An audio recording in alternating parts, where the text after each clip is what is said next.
Alright guys, Voodoo 51292 here, and welcome. This is going to be a review for a game that's been a long time in coming.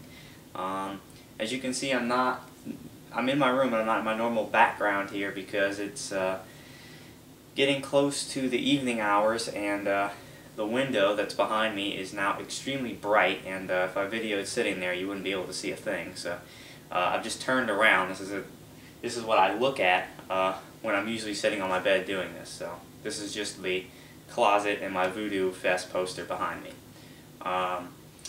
So what we're going to be doing today is a game review that, again, is a game that has been out for about a month now. And I couldn't do this review earlier because of some different complications and things like that, but I'm finally pushing the button and going to do this game review. And the game that we're going to be reviewing today is going to be Dead Space 2. Now, I don't have the box to show you like I normally do because Tyler is actually borrowing the game from me and playing it, so I do not have the case to hold up. But if you check out my playthrough intro video, I do a whole unboxing if you really want to know about the case, okay? So basically there's three facets we're going to be talking about today. The campaign, which is obviously the meat of the game, okay? The multiplayer, which is a new addition to the Dead Space franchise, and then I got the limited edition of the PlayStation 3 version, and therefore it came with a download of Dead Space Extraction, which we will talk about. We're going to do kind of pros and cons for each one individually, and we're going to tackle them that way. So, alright, well, the first thing we're going to talk about is the campaign, which obviously is what people are really buying this game for. Just to give you a brief intro without really giving too much of the game away, basically, again, you play as Isaac Clarke, and you awake on this giant space station called the Sprawl,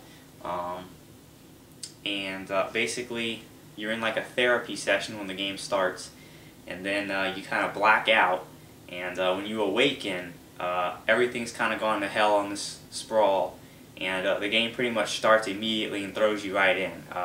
If you watch my playthrough, you'll know I actually died in the very opening sequence of the game because it throws you right in, and the game pretty much starts. So that's basically the premise, alright?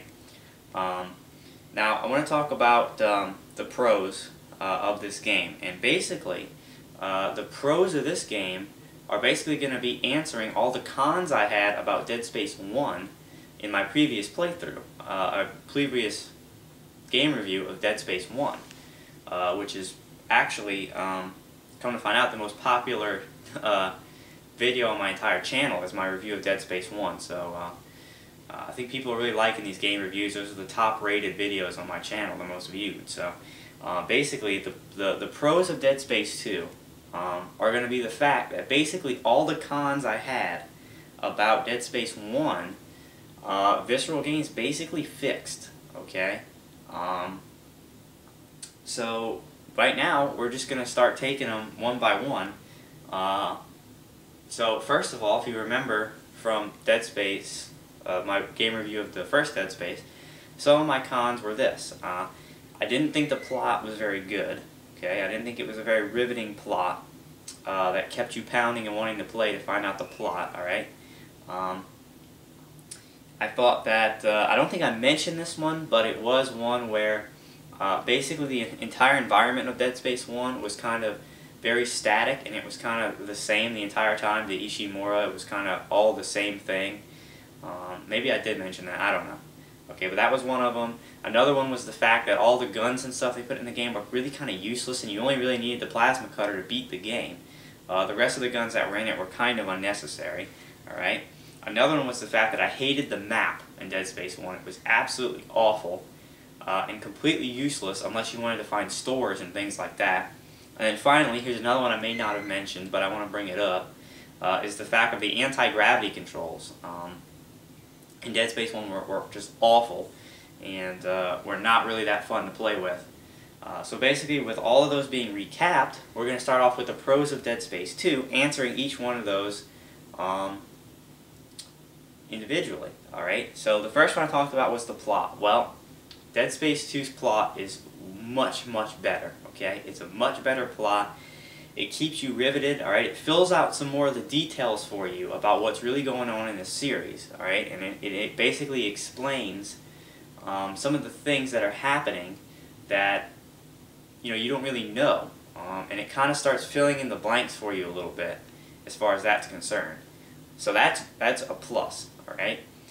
Also, just the plot itself of Dead Space 2 within the game is very good, and it's kind of like a mystery. You want to find out what's really going on, who certain people are, what the deal is, and for this game I found myself playing it much more for the... if you hear that squeaking sound on the camera, I don't know if you can, I'm sorry, they're riding a scooter outside. They've been doing it for about 3 hours, and every time they stop or something, it squeaks like crazy. So if you're hearing that, I apologize. Anyway, back to the review. Yeah, the plot is more riveting, and you play the game and you're wanting to keep playing it because you want to know what's happening in the game. The first one was kind of just like, alright, the plot is kind of superficial, it's a zombie survivor game, but let's play it as such. In this one, the tables are turned and it's different, alright? Shit, I forgot what I said directly after the plot. Hold on, I have my computer over here with some notes on it. Let me see what I mentioned. I already talked about the, no, I guess not, okay. The second thing I want to talk about is the diverse areas and stuff in Dead Space 2. Again, Dead Space 1 was kind of, it was just one place, right? The Yoshi Ishimura, there really wasn't, I don't necessarily fault the game design because there's really nothing they can do. It's on a ship, everything's going to really kind of look the same. And there's really not that much you can do about it. So I don't really necessarily fault them for that, but on this game, there is far more diverse areas that you go to. You go all kinds of different areas, and I don't want to give anything away because I think it's something really cool when you're playing the game to say, wow, I can't believe we're going here, or wow, that's really cool that we're going here. Just so many more diverse areas in the game that it keeps you entertained, and you don't get tired of walking around the same areas all the time.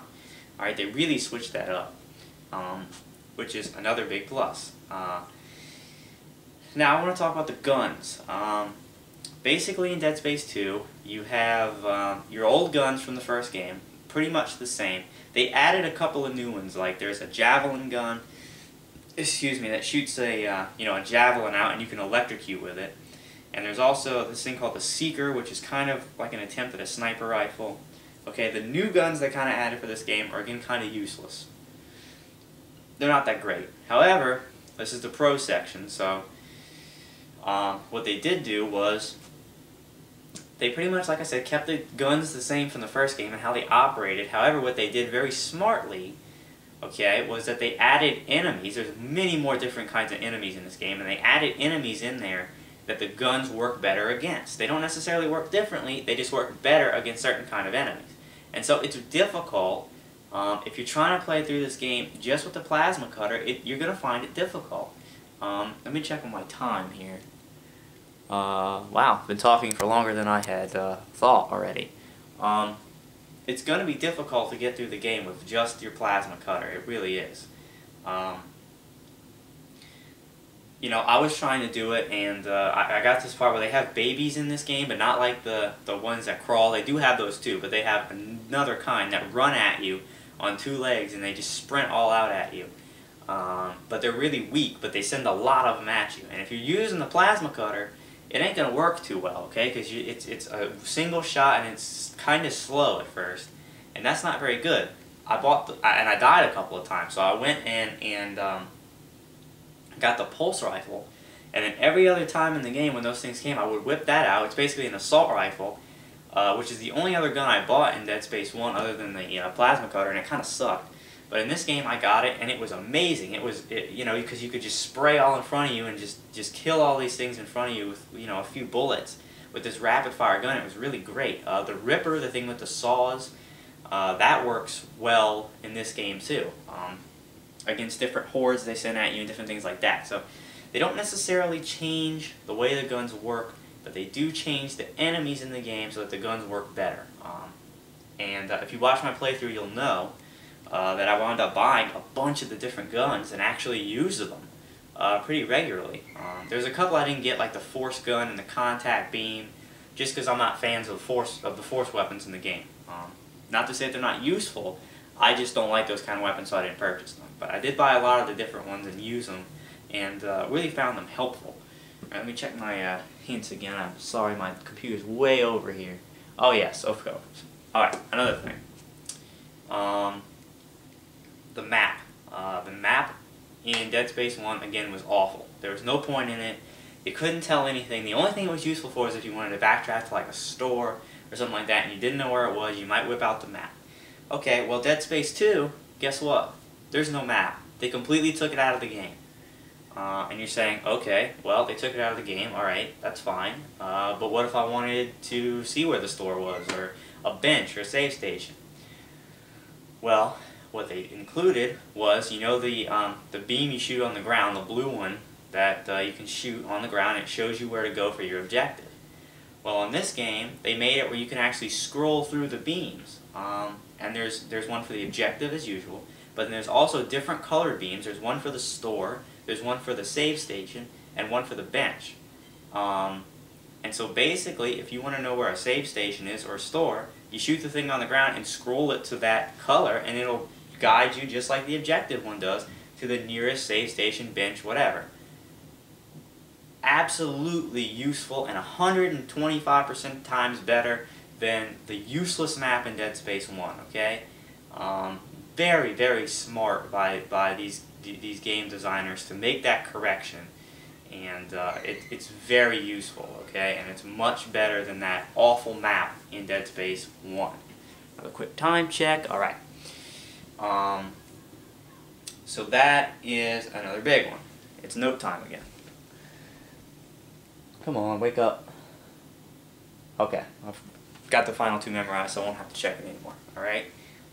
The other one I want to get to is the anti-grav controls. Now, in Dead Space 1, the way those worked was that when you were in an anti-gravity chamber, you'd have to aim at like a wall or something and jump right to it and land on it, okay? And it was a giant pain in the ass, alright? Because half the time, everything that looks like you can land on it, the game won't let you jump to. And you're like, why can't I? I don't know where to jump. I don't know what's going on. I can't land here, I can't land there, I don't know why, okay? And another thing was when you actually jumped, of course it would orient you to yourself, like, you know, so you were right side up, but you jump and then you'd look around and have no idea where you were, because you were either upside down or you were sideways or something. You'd be looking around, you have no idea where you were, because you have to jump here and here and here and here to finally be able to jump to where you're supposed to go, but you jump one or two times and you're lost. You have no idea where you are, and you're looking all around like, where the hell am I? Okay, so those were just daunting and really not very fun in Dead Space 1. Well, in Dead Space 2, what did they do? They corrected it. In this game, you don't have to jump from surface to surface. Couldn't get the word out. You actually have little rocket launchers in your boots.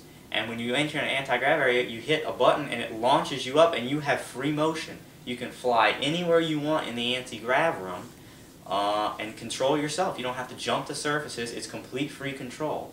Okay? And if you do get turned upside down or sideways and you don't know where you are, there's a very convenient button. I forget which one it is. It's either L2 or R2, but you tap it and it orients you to the ground. It turns you right side up so that your feet are facing down and your head is up. So you can orient yourself to the ground and you have free motion. Absolutely brilliant. Completely changes the game, makes the anti-grav chambers fun, it makes the controls easy, and you know what the hell's going on. Okay, so another great job by Visceral of fixing the problem. And another thing, the last thing I want to mention here, we're running out of time quick, is the backtracking. There's a lot of backtracking in Dead Space 1. In this game, there's little to none. Okay, you really don't have hardly any backtracking at all in this game.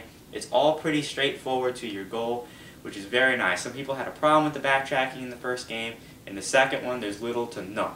Okay, so we'll basically do it for the pro section. When we come back, we're going to talk about the cons of campaign and move on into the multiplayer. So I hope you enjoyed part 1, and be sure to check back for part 2.